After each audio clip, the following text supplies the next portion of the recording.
you may not be aware that there was a pretty serious competition going on between myself and Reyna, who played Cinderella so perfectly, to see who could actually injure themselves more times while rehearsing for this show.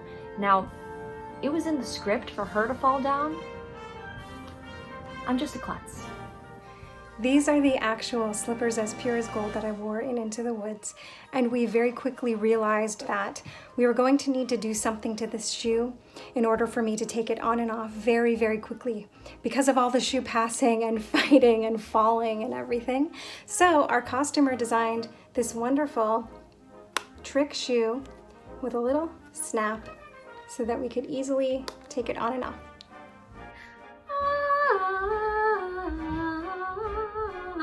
Okay, I'll stop. I know you're completely sick of it by now. And that wig. Oh, that wig. Oh, how I miss her. I actually named her. I named her Sheepy. And I used to pet her backstage and loved wearing Sheepy. Hard to say goodbye. No, seriously. It was so heavy on my head that I actually thought I was going to topple out the tower due to the weight of the wig. Good times. During Your Fault, that song is so fast, and if you mess up the words, you screw up everyone else. And so during one of the shows, I was supposed to sing the line, well, if you hadn't thrown away the bean in the first place, I said, well, if you hadn't in the first place. I don't know if anyone heard me say that, but I cracked myself up. But I think the song was saved because I stayed on time, on beat. But yeah, that's my blooper. For the first time ever in my life, I completely lost my voice the week before the show. And I remember just being really scared I wasn't going to get it back, but it came back. I bet Margy was not so happy with that. I don't think so. I mean, she kept her calm. I remember I had an interview. I had a clinical internship interview in New York 4 days before the show.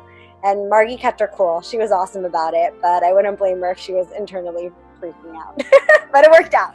We had some very humorous technical difficulties on the set of Into the Woods, and it wouldn't be a JWRC production if there weren't its fair share of technical challenges. The cow. The cow. The mechanical cow. Oh, that cow. It was a mechanical cow, and I feel like Milky Way just the cow would randomly stop working in the middle. Very often we rehearse our shows without a certain prop, and we know we'll have to make adjustments during tech week when we actually get the prop. But that cow was the craziest thing that I ever had to adjust to in such a short time. It was like The Exorcist. It was possessed. Sometimes it would work fine, and other times it would just do whatever it wanted without us even touching the remote control. The cow was supposed to keel over and die. And we were waiting, and the cow was doing nothing, and everybody was just standing there. Michelle, the baker's wife, in character, turned to the baker after all the silence and said, "Do something! Do something!"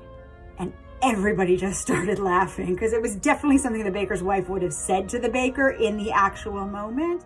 I don't think the baker did anything. He had no good ideas. The cow running into cast members, into the wall, into Jazz's podium. It always kind of went a little haywire, but during the final show, it kind of got possessed, like Carrie style, like Exorcist style, and in the middle of the scene, left the stage when it was supposed to be there, and started twisting in circles off set and getting caught in the curtains. The cow was on a mission. It was an evil cow.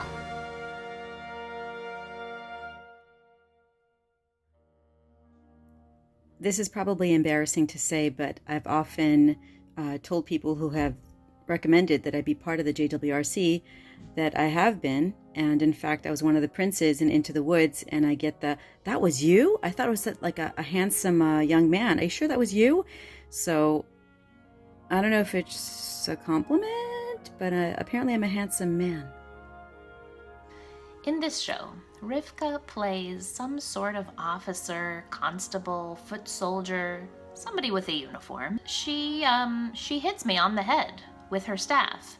Where I had to hit Nili on the head with a big stick, Nili was the best sport about this. Sometimes she didn't even touch me.